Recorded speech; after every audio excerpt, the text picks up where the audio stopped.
being shared with you.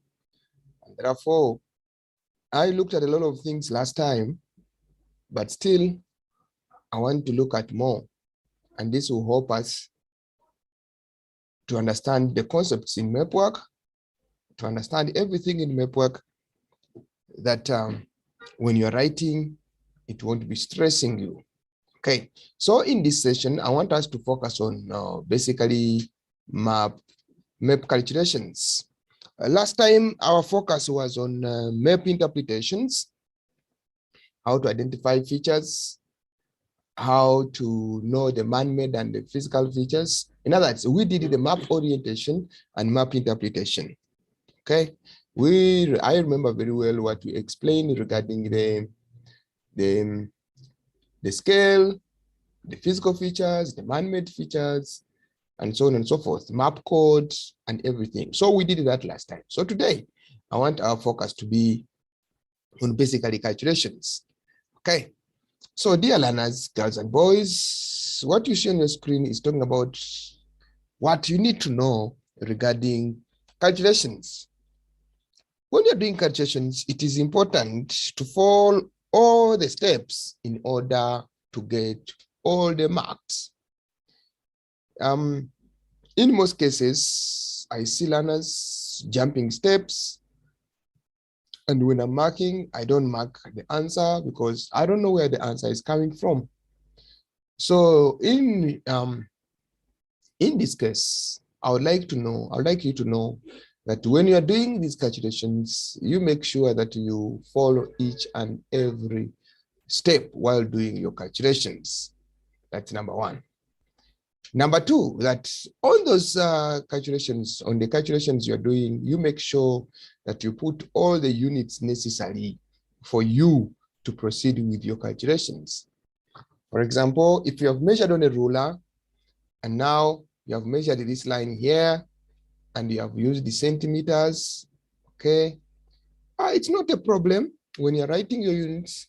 Let me say you have measured 2 centimeters, therefore you write 2 centimeters. There's no problem. If you have measured 1, you write 1 to show the units of measurements. It even becomes easier for you when you are doing conversions because you know which units you are changing from to which units. Okay, so it is very important for us to know the units in which we are doing the measurements on the map. That's one thing. The second thing is that when you're doing your calculations, you also need to be sure of the kind of map you are using. Take an example. When you read the question and the question says the topographic map, please straight run to the topographic map. If the question says orthophoto map, quickly run to the orthophoto map. Because what you must understand, learners, that these maps have got different scales. And these different scales help us to understand the units in which we are converting the aspects into. Therefore, we need to make sure that we know the units of measurements and the kind of map you're using. Okay. The second thing is that the relevancy of the different calculations. This makes understanding of the calculations easier. For example, gradients. If you're dealing with gradient, what do you need to know? When you're dealing with gradient, you must know that a gradient simply means how steep or how gentle the slope appears. So under that case, you know that when you're calculating the gradient, you need to understand that I need to know how steep or how gentle the gradient is. Remember, when you're dealing with the gradient, we know that the smaller the number, the steeper the gradient. The bigger the number, the gentler the gradient. So by you understanding all those concepts, knowing the value, knowing why you're calculating, then it becomes easier for you to be on track. You will not lose track at all. Okay. Now, scales of different maps and the conversion. I think this is what I've just talked about in the previous bullet. I said that you must know the different maps, and each map has its own scale. Take an example. You're dealing with the topographic map. What is the scale? The scale is 1 to 50,000. And if it's 1 to 50,000, you must understand that if I'm changing from centimeters to kilometer, I use 0.5. Why 0.5? Because the map is a topographic map. And the topographic map, 1 centimeter on the map represents 50,000 centimeters on the ground. So in terms of kilometers, it's going to be 0.5. So under that line, you get to understand that regarding the aspects of a topographic map and the orthophoto map, we need to understand which scale is being used. Okay.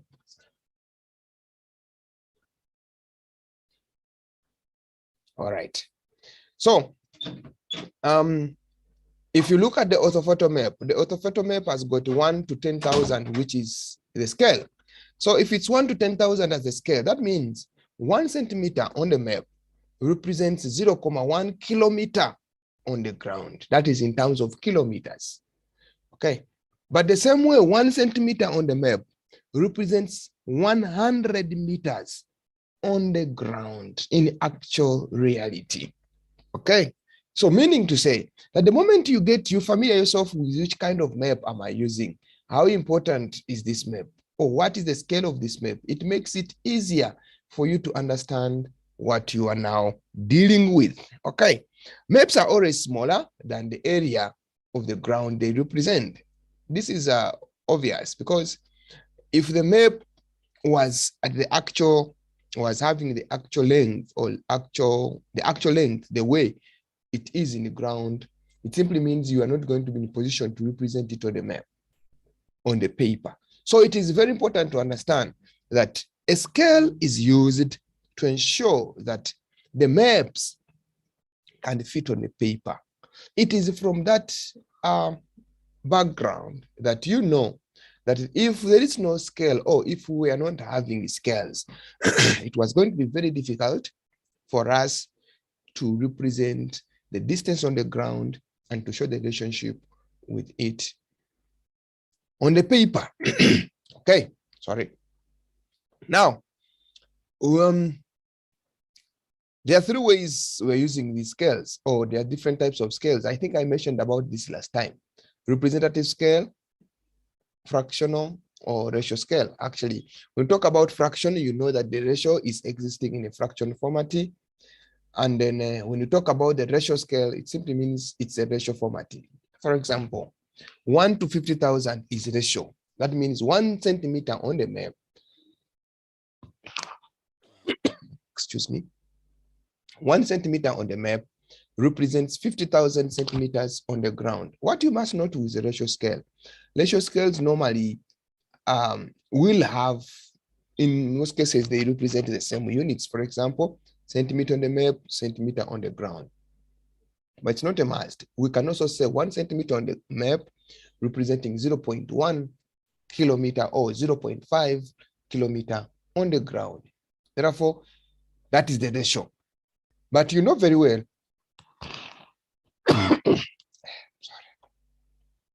that we can convert the ratio to fraction mathematically. When you're converting the ratio to fraction, it simply means if it is 1 centimeter, if it is 1 centimeter representing 50,000, how will we represent this in a fraction? You just have to have 1 over 50,000. It's the same scale, but this is ratio. This one is fraction.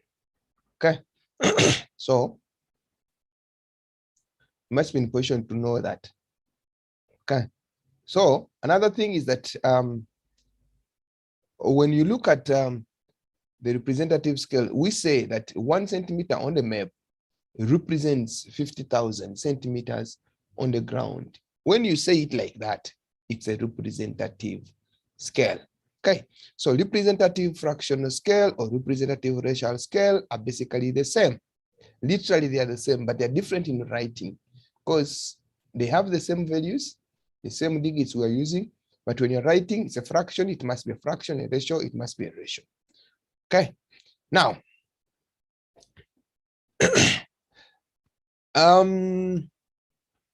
what you must note that when you look at this here, this number here is in reality is bigger than this.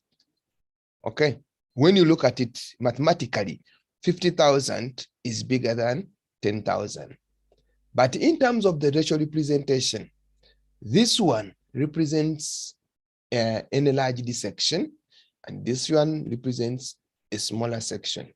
However, this one will have more details than this. Let's check. The larger the denominator, the smaller the scale, and the lesser the details it can have. Meaning that this one has got less details compared to what this one has. What is going to happen that this one is larger, it's exaggerated, it's enlarged. And I think you have observed that normally when you get a section from a topographic map and they put it on the orthophoto map, at times you might not be in position to see the street names or the streets on the topographic map.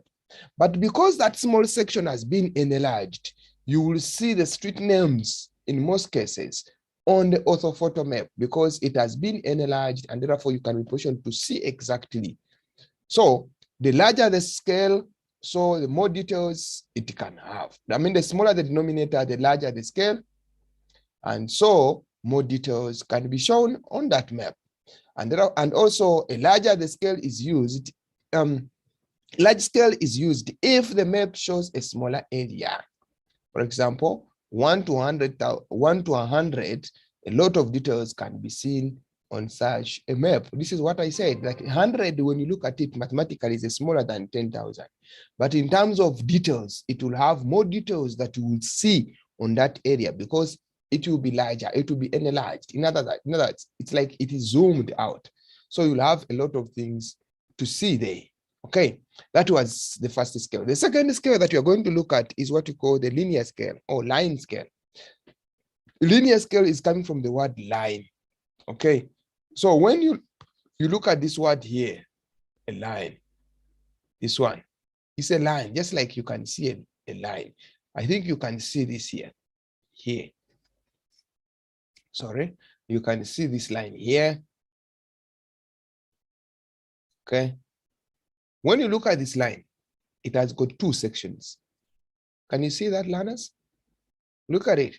This line has got this section here, this one here, and it has got from 0 to 9, this section here.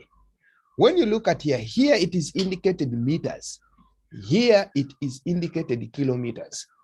What you must understand that from 0 going this way is kilometers. From 0 going this other side is meters. So this linear scale has got two sections. It has got the meter scale or the meter section and the kilometer section. What do we need to note? We need to note that when you look at this from 0 to 100 to 1,000 meters, it's the same as 1 kilometer. But this box here, 0 to 1,000 meters, this meter section, it has got 10 small sections. What does that mean? If it has got 10, the whole box has got 1,000. So when you divide 1,000, when you divide 1,000 by 10, you will find out that you will be having 100, meaning that each box here represents 100. In other words, that means the answer you can get when you're doing calculations with the calculator, you will have to be in position to get the same answer when you put it on a linear scale. I think I will do that in the later stage to show you how we can use a linear scale in order for us to get the answer. Okay. So we know that this horizontal line drawn on a map, which is divided into a number of equal parts. A line scale is accurate and no calculations are used. A line scale is divided into parts. This is what I said. It has the kilometer and it has the what? The meters. Okay. So hope you understand that, learners. But as we proceed, I'll teach you how we use this line scale in order to get the answers. It's very accurate, very, very accurate. Actually, it's accurate more than the calculations that you use with the calculator. All right, but we shall see how we get how the accuracy is acquired. The word scale is another type of scale. A word scale is words, and this means that they are said verbally. Okay, it's a verbal statement. Just like the ratio scale is 1, 2 when you're using those dots. Now here you say it verbally. That 1 centimeter, 1 centimeter on the map represents. I want you to look at this word.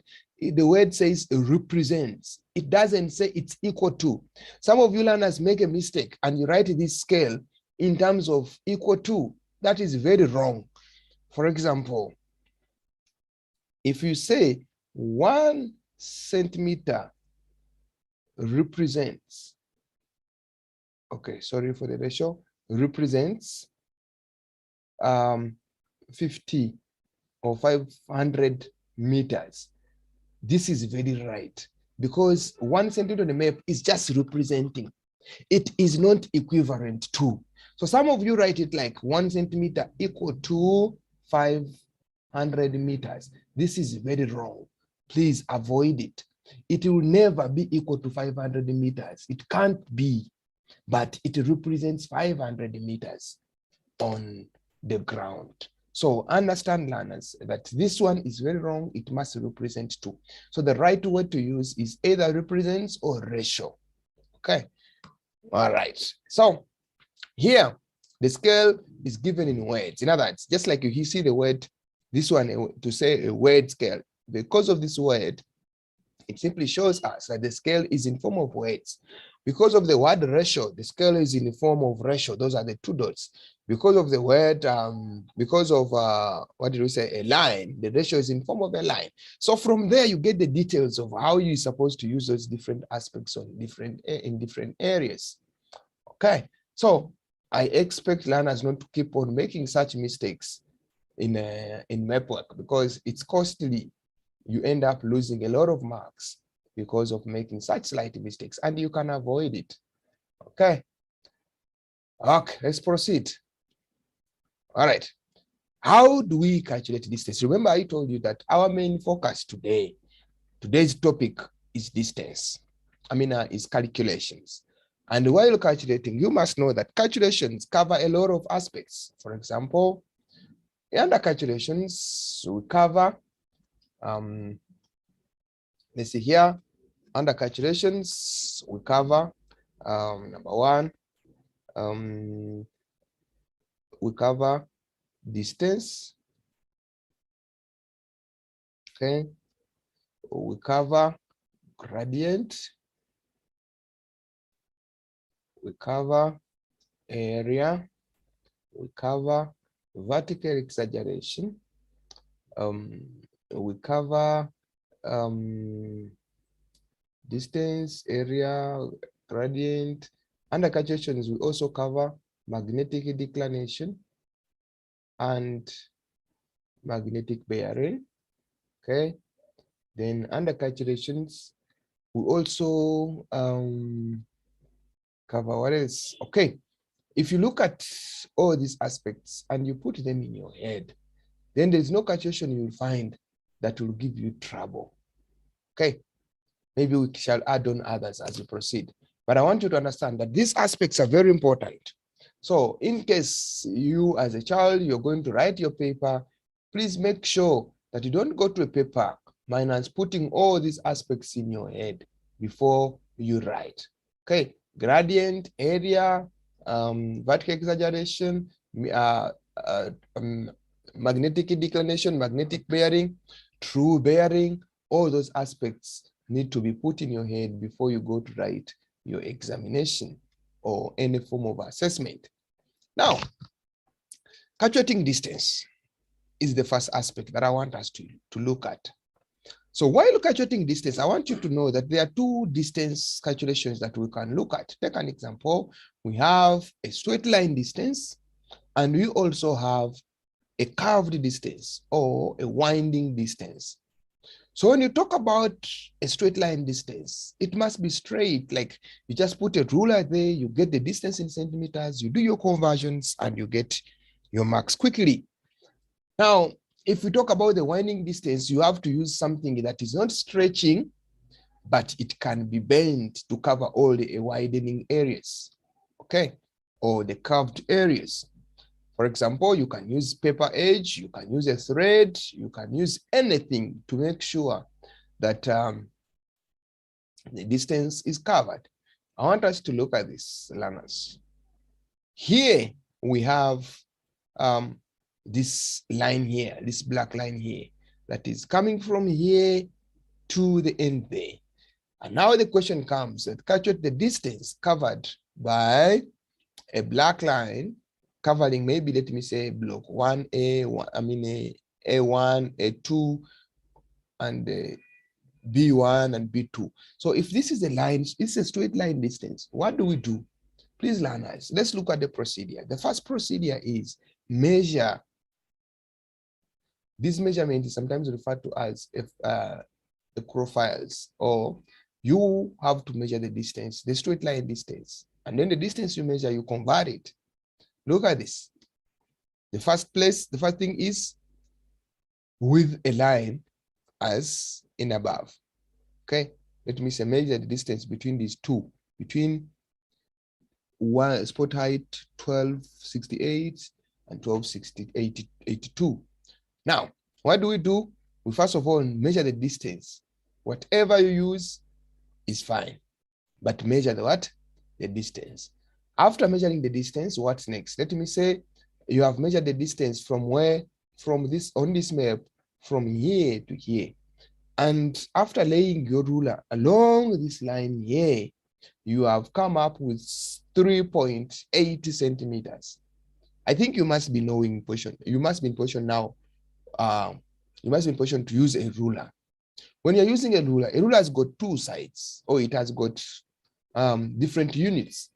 Some of you are measuring, the measurements you're using here is millimeters, because I know some rulers have got millimeters, some rulers have got centimeters, some rulers have got inches.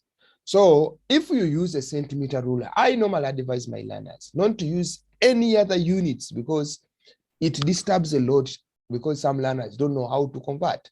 So I preferably ask my learners to use centimeters, because when you're using centimeters, it becomes easier for you to know what to convert to.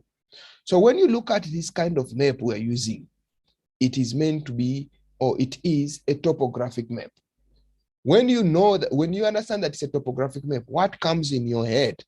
What you get in your head is that a topographic map has got a scale of 1 to 50,000.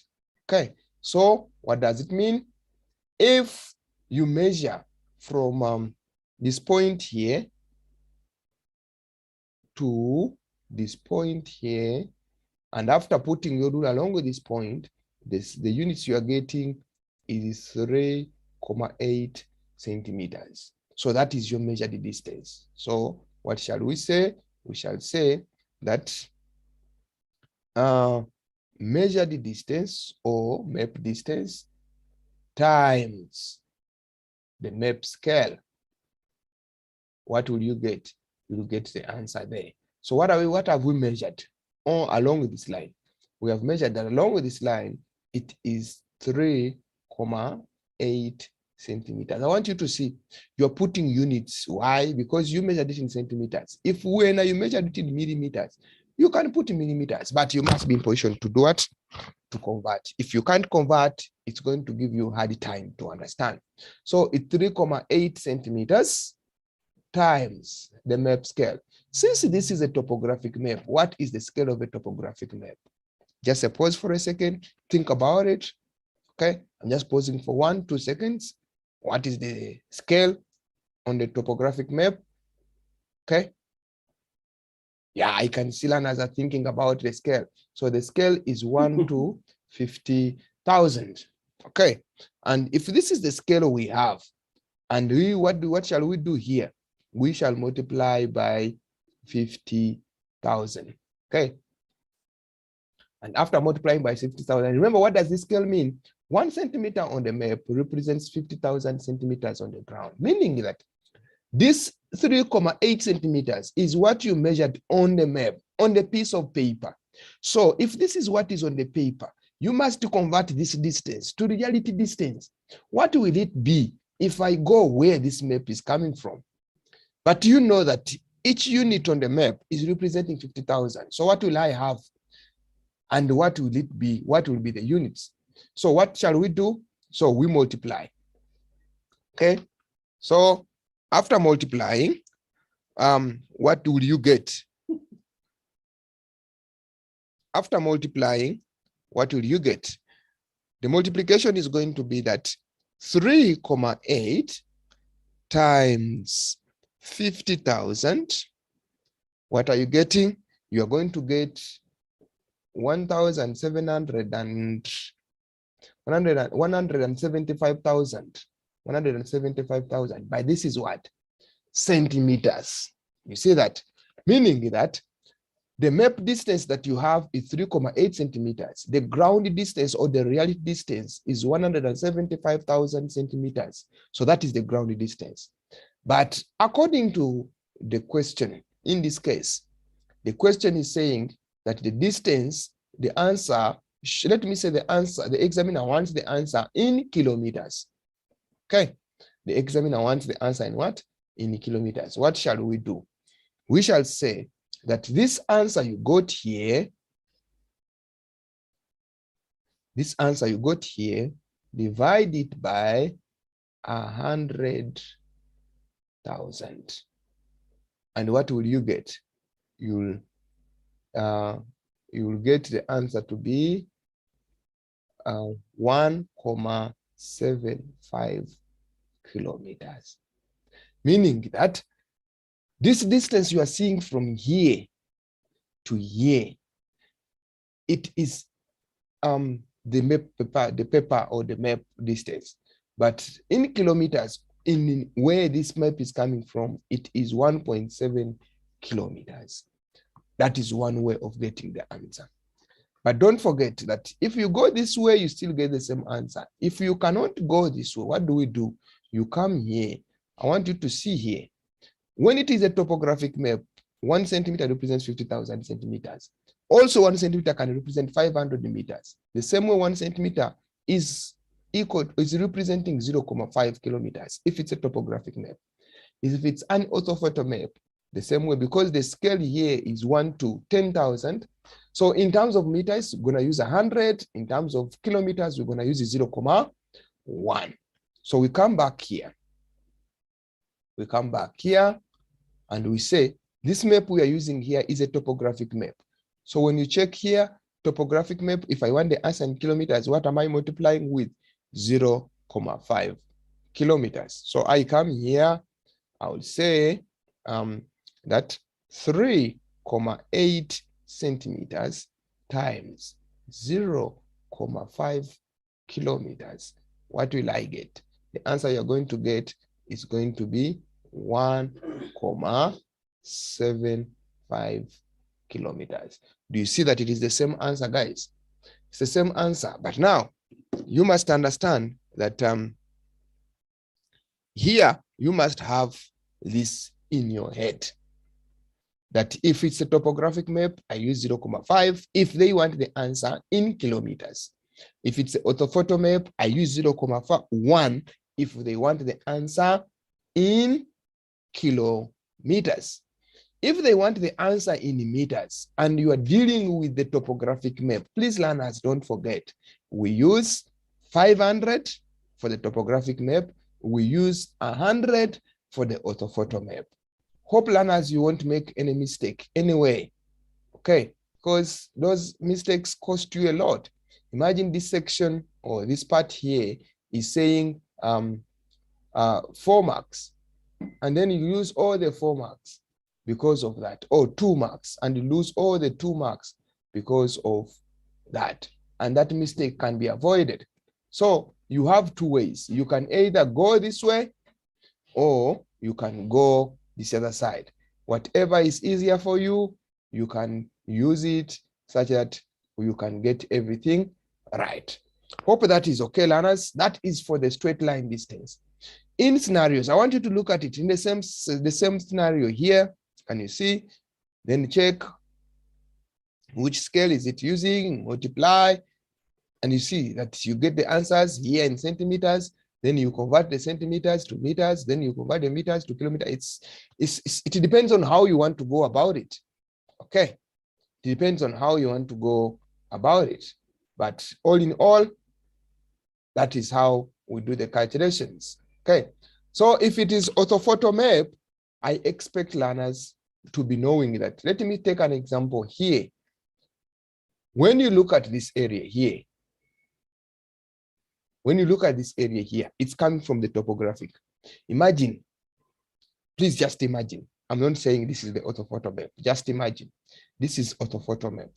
Okay, and this distance that this line that you are having here is drawn on the orthophoto map. And after measuring this distance here on the orthophoto map, it is giving you 3,8 centimeters. What will it be? So I think you know what to do. There, you just get the 3,8, okay? And you say 3,8 in terms of centimeters. Sorry, it will be 3,8 centimeters times 0,1. Okay, that is if you use this method here. Okay, if you use this method that I put here, it's going to be 3,8 centimeters times 10,000. So the answer you're going to get, you're going to divide it by 100,000. So when you divide the answer here by 100,000, the answer you're going to get is going to be that very answer. Okay, so what you'll get will simply means that will be the distance in kilometers. In other words, 0,38, okay, times 0,1, I think you'll have to get 0,38. Okay, and this is going to be kilometers. Okay, so in this case, if this was orthophoto map, this is what I expect to see. If it is a topographic map, please use the previous one that we used. Hope we understand each other, learners. Okay, so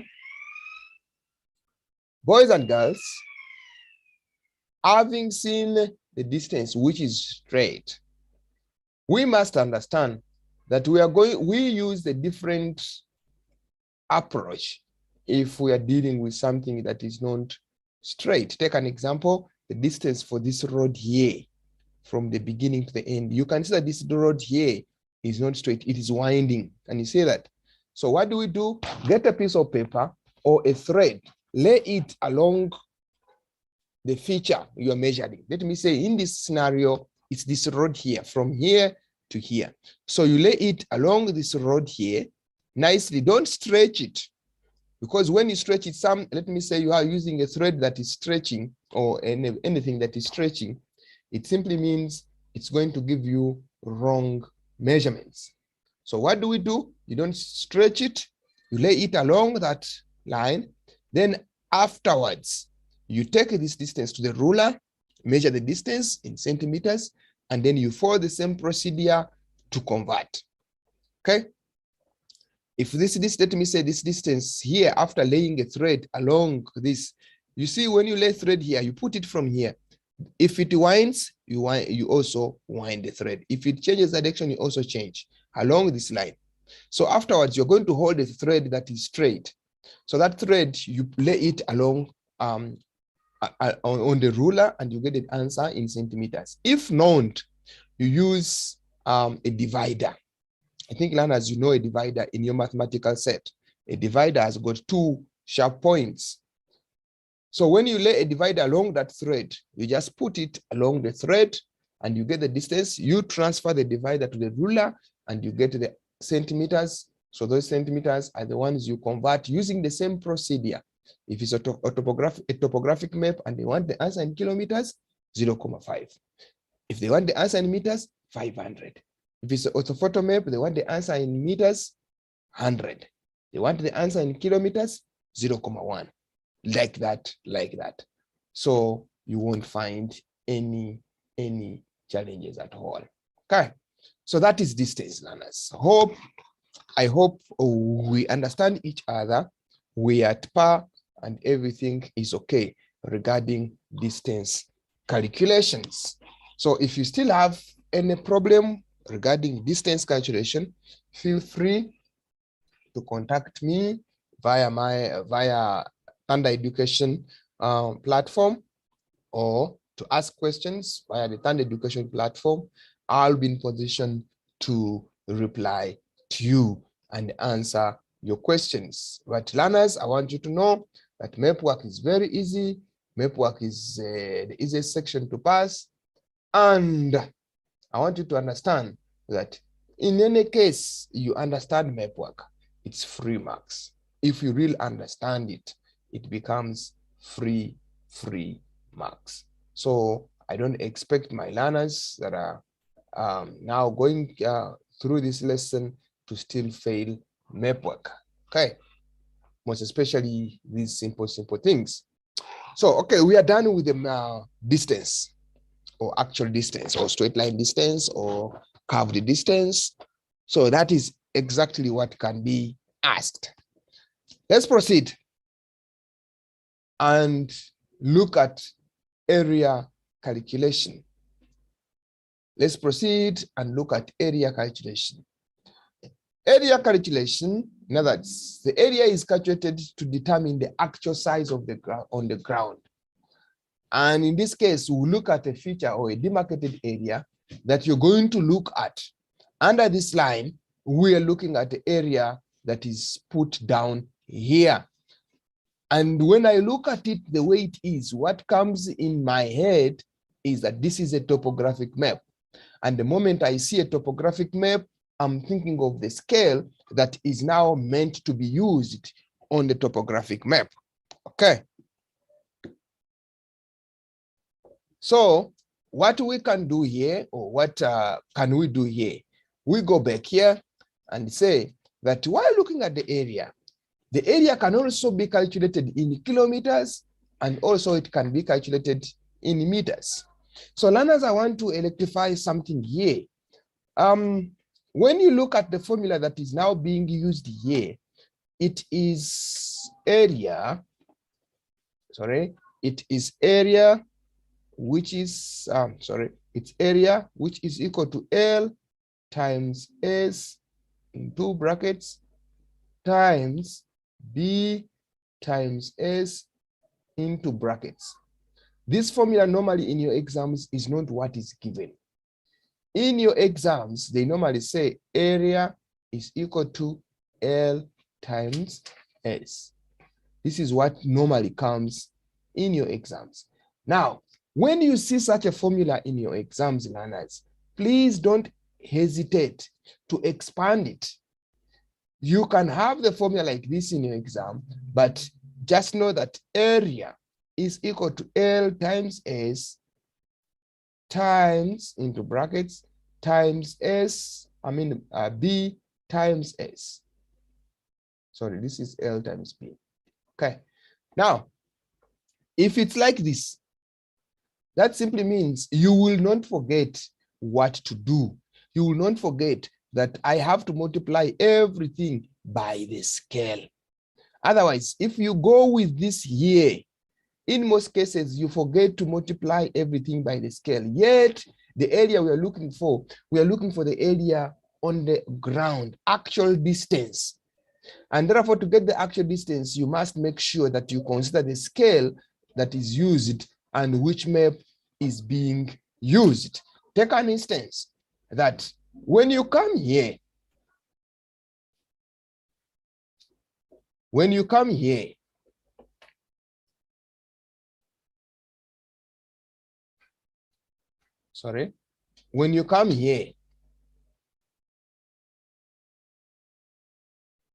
oh, I want to create space, sorry for that.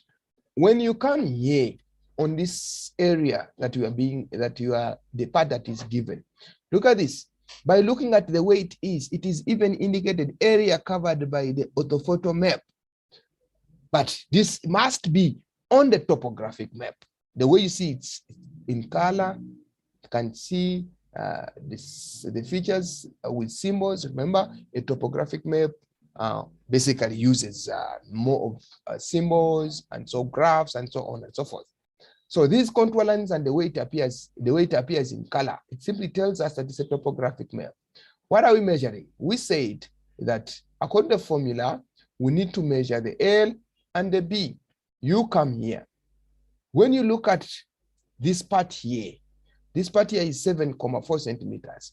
This part here is 9.8 centimeters.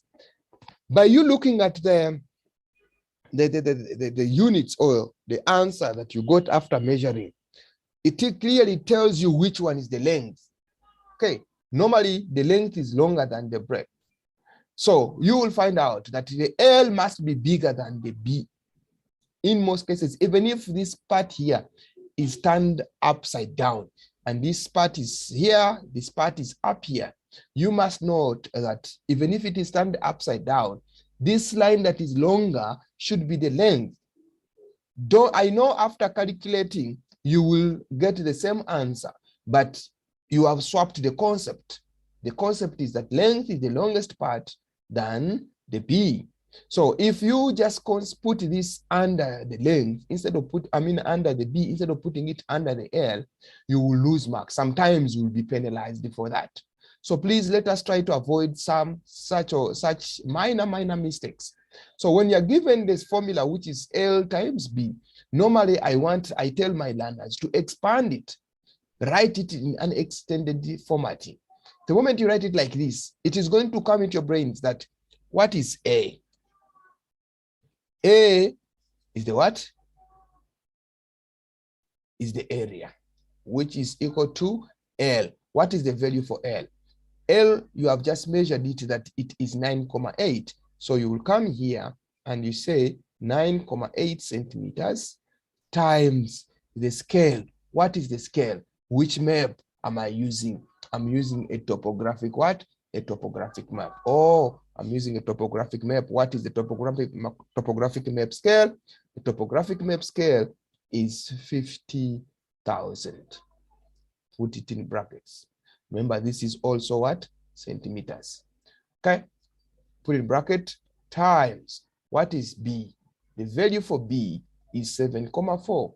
I come here, I say 7.4 centimeters times. What is the scale? Obviously, it's a topographic map. Okay, the topographic map, what is the scale? Is 1 to 50,000. So you say times 50,000 centimeters. You cross the brackets. Why am I putting this? Why am I multiplying by 50,000? To convert the centimeter distance, the actual distance in centimeters on the ground. So when you multiply that, what will you get? You will find out that it's going to be 9.8 times 50,000, which gives you 9.8 times 50,000, which gives you 5.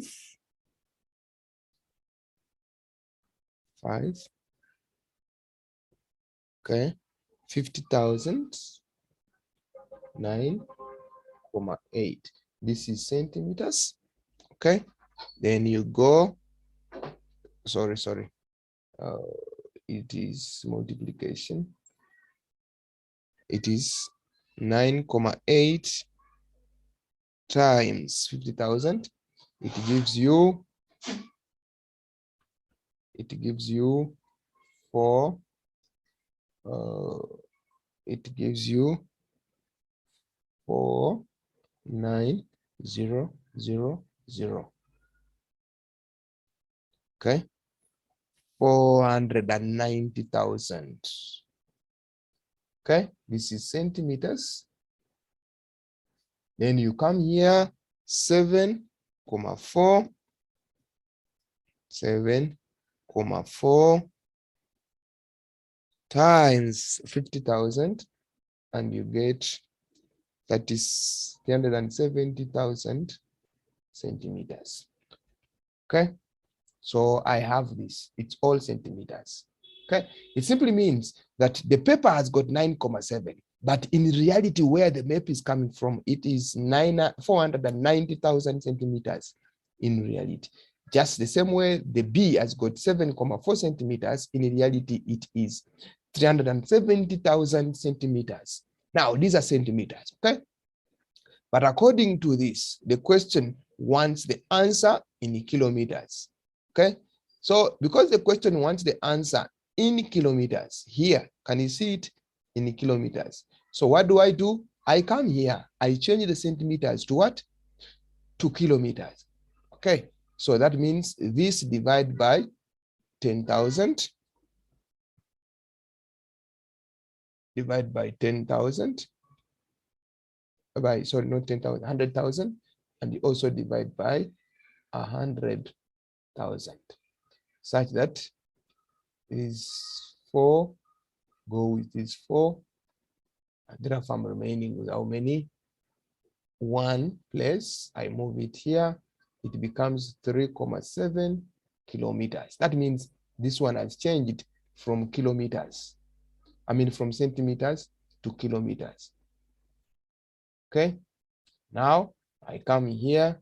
So this is this one, 1, 2, 3, 4, 1, 2, 3, 4. How many places am I moving? It's 1, which becomes 4.9 kilometers. So the answer is going to be kilometer times kilometer. What are you getting? You get kilometer squared. Now 3.7 times 4.9, what do you get? 3.7 times 4.9, what are you getting? You get 18.13. So this answer you get is in kilometer. This is the area if you are using kilometer.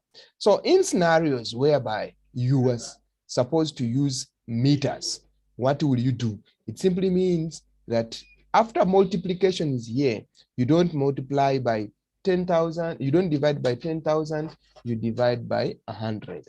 Even here, you divide by 100.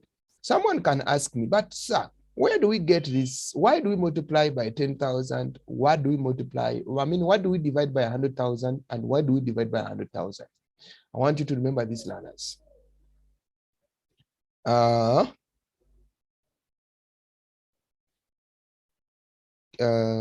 Remember this so that you don't forget. Okay. King Henry does not mind drinking cold milk. I just want to deal with what I'm dealing mainly with, kilometers and what? And meters. So this is kilometers, this is centimeters, this is millimeters, and this one is meters. Most important. So if kilometers, how many spaces shall I have? Those are the spaces. This one, those are the spaces. This one, those are the spaces. This one, those are the spaces. This one, those are the spaces. And here, those are the spaces. Meaning to say, if I'm moving from here to here, okay, I will divide by what? The spaces, the numbers are here. You see, it's 100,000. That's why here I divide by 100,000 to change the centimeters to what? To kilometer. The same way here, if I'm using meters to kilometer, I will come here and I will use this number here. You see that? So that means I will divide by 100 here, which gives us the answer that is very, very okay. Okay, so if you're changing from centimeters to meters, that means you are going to be here, still using 100. So while looking at those aspects, it is going to be very easy for you to remember. That's why I encourage learners, if you're given L times B, extend it so that on the extension of this area, of this formula, it will be very easy for you to remember what S stands for and what B stands for. Under the same line, if I put this one away, I want to see if really because I don't want you to say, but sir, that we are forgetting, or that site is too long, we can't remember. That's why I'm giving another option. Okay. The other option here is that, what shall we have? We shall say that area, still you expand it. Area is equal to L times S into this B times S. What is the value for L? The value for L is 9,8 centimeters times 0,5. And here the value for B is 7,4 centimeters times 0,5. You know that this 0,5 is the scale. But why are we multiplying? We are multiplying so that we can convert the paper distance or the distance on the paper to the reality distance, the ground distance. So that when you multiply this by this, it still gives you, okay, 4,9 kilometers times 3,7 kilometers. So the final answer you're going to get is going to be 18,13 kilometers squared. I want you to understand that the moment you put kilometers here and you put kilometers here, I will know where the kilometer squared is coming from. But if you don't put kilometer squared and you end here and you put kilometer squared, the question is whether this kilometer squared comes from. It's coming from kilometer times kilometer, kilometer squared. 4.9 times 3.7 gives you this one. That's when you get the final answer. So there will be no way you'll be penalized for that. So please ensure that you put units. And like I told you at the beginning, that while doing calculations, you follow all the steps. Okay. You follow all the steps. So everything you do, you make sure that the steps are catered for. Every step you do, it has a meaning. So if you don't respect the steps you are doing, it simply means that you're going to be affected, and eventually you will jump other steps, which will result in loss of marks. And remember, we are doing this to maximize marks. So I don't expect my geography student to fail to maximize calculations, GIS, and interpretation. Those 30 marks, they look to be for free. Okay. But you can apply your geographical skills, and then, yeah, we proceed. Now, I think you have seen this, 4,9, 3,7, and the answer is there, which means the final answer is this. And how do you get this? I've taught you how to get that. Okay, remember, I'm reminding you that don't forget to put units. That's why you see here there's kilometer square, there is kilometer here, there's kilometer square here. So that here at the end, this times this, I get kilometer square, this times this, I get this. If you don't do that, you're missing a point somewhere. Okay. Now, that is area. So this question is basically asking area in kilometers. What about if they ask area in meters? Area in meters, you just need to take away this other. It's the same, you follow the same procedure here, you follow the same procedure here. But now when it reaches here, you convert this to what? To meters. So you divide by 100, you divide by 100. Then at the end of it all, you will reach your final answer in meters. Okay. Now, the next aspect that I want us to look at is the aspect of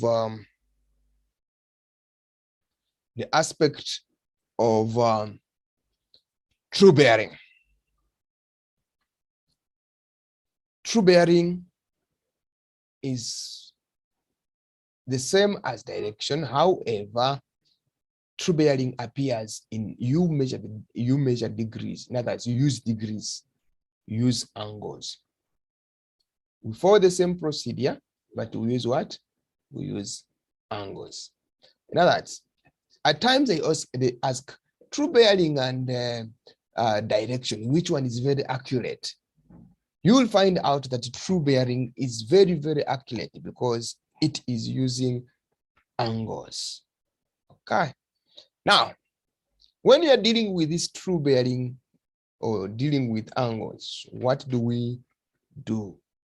You must find out that you need this instrument, this one here.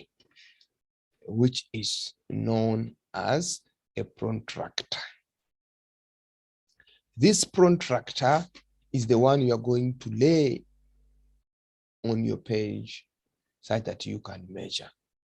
But what is more important here is for you to know which one is the starting point in my question paper. When you are reading and you know your starting point, then it becomes very, very easy. Take an instance. Look at this. Let me say, in this case, this question is saying, what is the true bearing from this trigonometric station to this spot height 1403? Because of the word from trigonometric station here, that means I have to start from here going this way. What is the first procedure? The first procedure is for you to draw a line joining those two places. I always encourage learners to draw that line when it is very long, such that when you put your protractor, you can still see the numbers and read them nicely. Okay? So from here, they say from the trigonometric station here to the spot height here.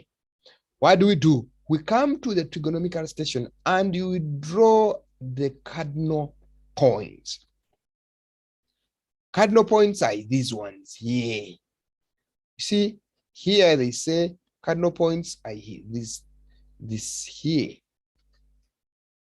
where you say this one is 0, this is 90 degrees, this is 180 degrees, this one is 270, okay, and this one here is 360 in terms of angular distance.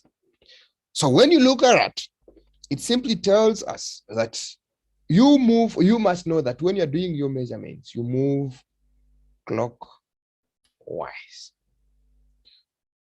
Remember, the first step you did is to join those two places with a line.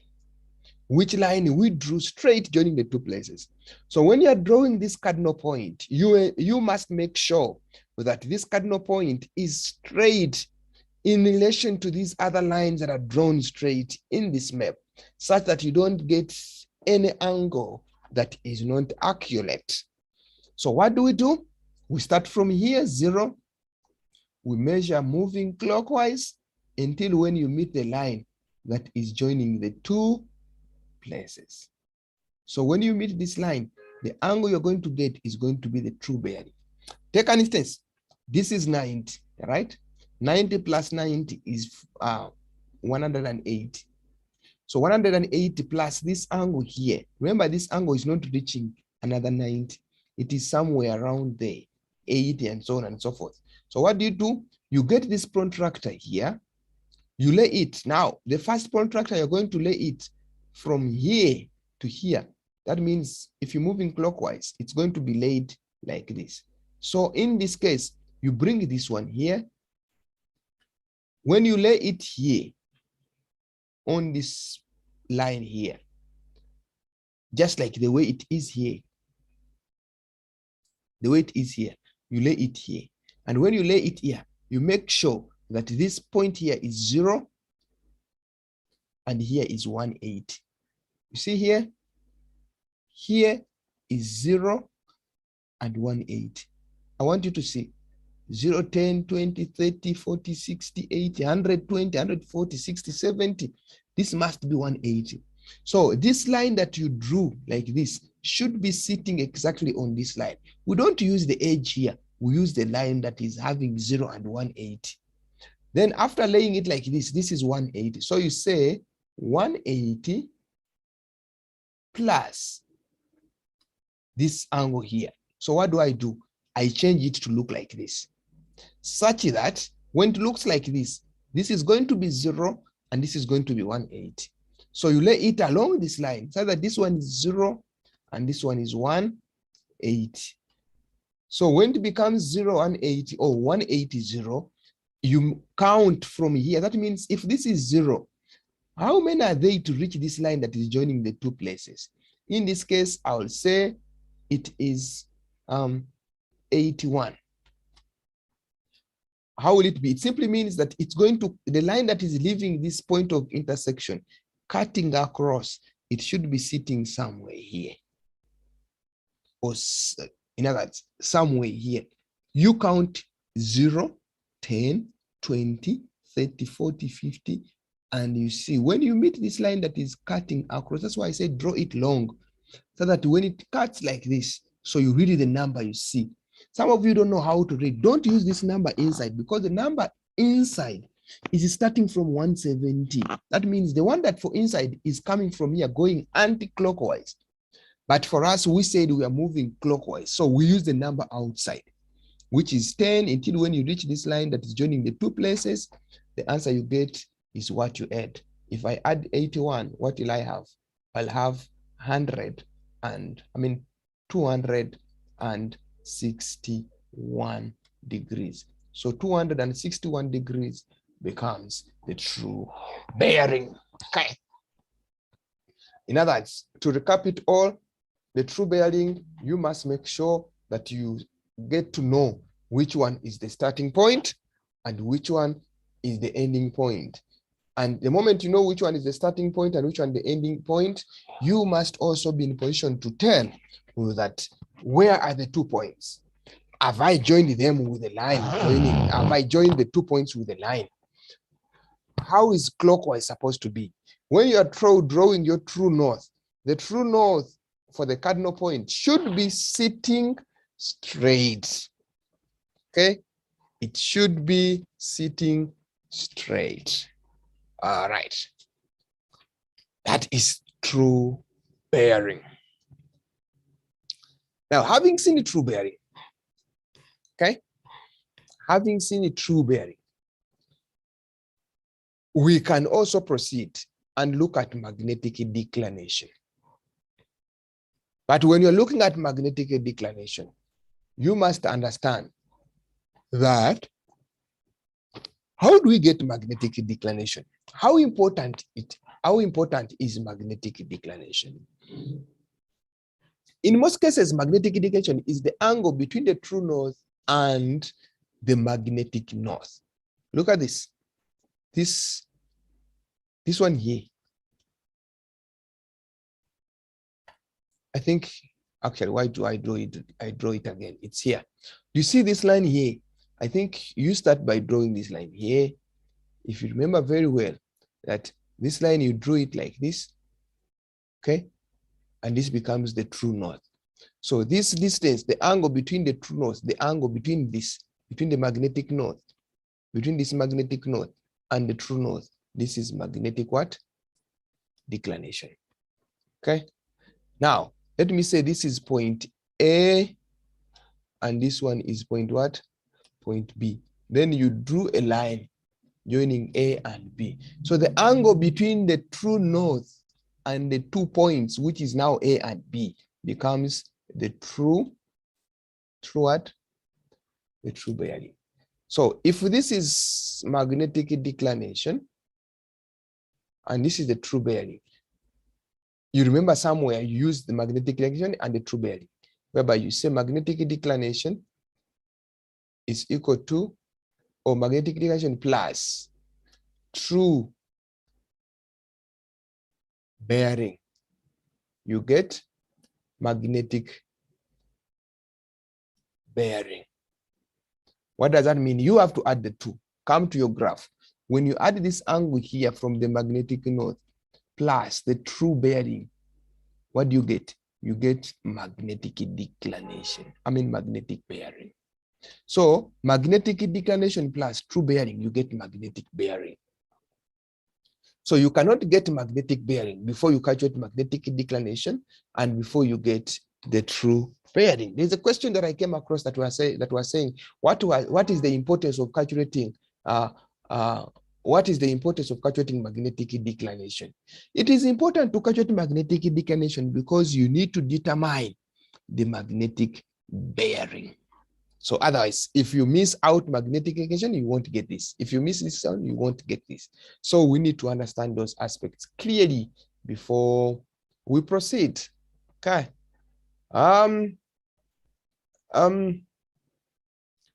Learners, boys and girls, if you check here, the true north is a definite fixed point on the globe where all lines of latitude meet.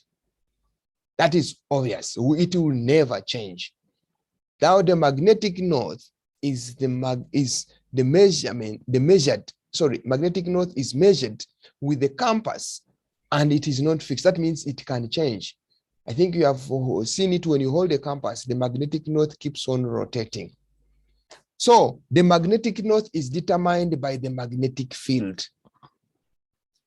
So there is a question that also came across, which was saying that why is the magnetic north and the magnetic south keeps on changing?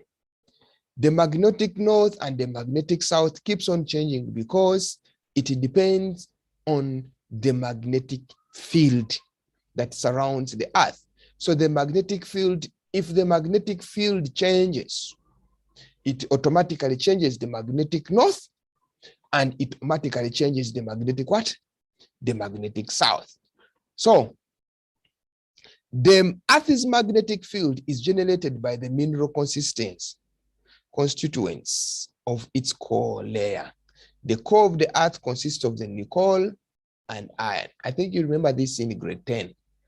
Okay, the nickel and iron, I remember we said which is highly magnetic. So nickel and iron is highly magnetic, so it determines the magnetic field.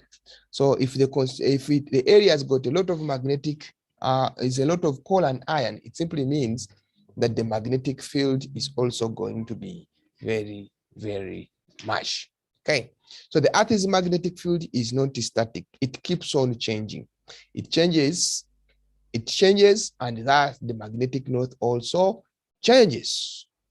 Okay, so in South Africa and in the rest of Africa, the magnetic north is always west of the true north, and it moves westwards in South Africa and the rest of Africa.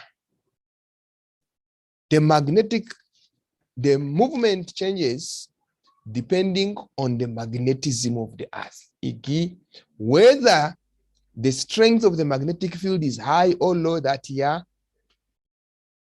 This is to say the change is determined annually and it expressed in minutes.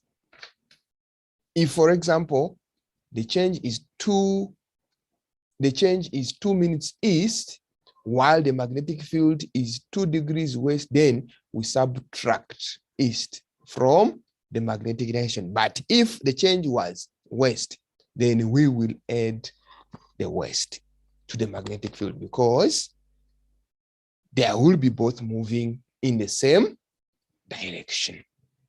Okay, so I think you need this background because in most cases, these questions are asked a lot, and they are free marks because if you happen to understand these aspects, it becomes very easy, very, very easy for you.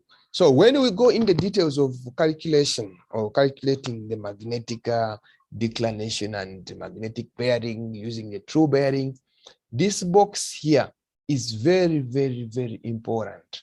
This box, mainly those ones who are dealing with English, we use this. Every information we are using is here. Let me take an example. We are calculating now. Look here. We say that magnetic declination, which year are we in? It's 2022. So the first step is going to be that difference in years, which is 2022 minus the year that is indicated. Now come here. What do you see? You see here, somewhere here, that mean magnetic declination, 18 degrees 7 minutes west of true north. and the year here is 1981. And then somewhere here, they put 1971, 1975. Please understand, learners, we don't use this because this is not a specific year. These are range of years from this year to this year. We normally use a year that is specific, which is 1981. Okay, so we come here. Oh, sorry. We come here, we said difference in years, we said it's 2022. 2022, we say 2022 minus 1981. What's the difference? 2022 minus 1981. The difference is 41 years. Okay. Now, some of you make a mistake. Make mistakes and say 1981 minus 2022. When you minus that, it will give you negative years. We don't have years in negative. Please follow the right procedure. It's always the current year minus the year on the map. Okay, so which is 41 years. Which is, step number 2 is that we need to know the mean annual change. What was the change each year? According to this map, the mean annual change each year, or annual, the word annual means yearly. So mean annual meaning that what was the change for the each year, which gives us 2 minutes west. So if it's 2 minutes west, what is next? Total change. Total change, it simply means it is 41 years times 2 minutes west. What shall we get? We get 82 minutes west. That means from 1981, 41 years have passed. But each year that passes, the change that takes place is 2 minutes and it moves to the west. So from 1991 to 2002, the change that would have taken place in total is going to be 81 minutes west. We go back and say that in 1981, what was the magnetic declination? The magnetic declination in 1981 was 18 degrees 7 minutes west. That was for 1981. What is the change that have taken place from 1981 to today? I want you to look at this. This number is bigger than 60. What do we do? When if it's bigger than 60, we say 82 minus 60. What are you getting? You say it is 1 degree. How many minutes are remaining? It is 22 minutes. Okay. Where do we get this? You know that 1 degree is equivalent to 60 minutes. Now we have 82 minutes. How many degrees shall we have? We shall have 1 degree and we shall be remaining with 22 minutes. So instead of putting 82 minutes westwards, we shall say it is 1 degree 22 minutes west. Okay. Now, so that is what we have. So what shall we have? We say that in 1981, the magnetic declination was 18 degrees 07 minutes west. But since that time, 1 degree has passed and 22 minutes have passed west. Since we said they are moving westwards, we shall add. But we only add degrees with what? Degrees. Therefore, 07 degrees plus 07 minutes plus 22 minutes. What are we getting? We are getting 29 minutes west. Now, 18 degrees plus 1 degree, we are getting 19 degrees. So the magnetic declination for 2000, this is now for 2022. So the magnetic declination for 2022 is 19 degrees, 29 minutes west. And you can see that the numbers increased because the numbers increased because the movement was westward. All right. So that becomes the magnetic declination or the calculation of magnetic declination for what? For 2022. That is magnetic declination, not magnetic bearing. Okay. Not magnetic what? Magnetic bearing. So I expect learners to familiar themselves with that, such that if that number comes, we don't fail. Now, we understand that after calculating magnetic declination, then we can determine, you remember the formula I said, that it is magnetic bearing equal to true bearing plus magnetic declination. What is the value for true bearing? We said it was something like 261 degrees plus, what is the magnetic declination? We have just calculated it and we said it is 19 degrees. How many minutes? We said it is 29 minutes west. And now when you add, what are you getting? 261 plus 19. Remember, these are degrees.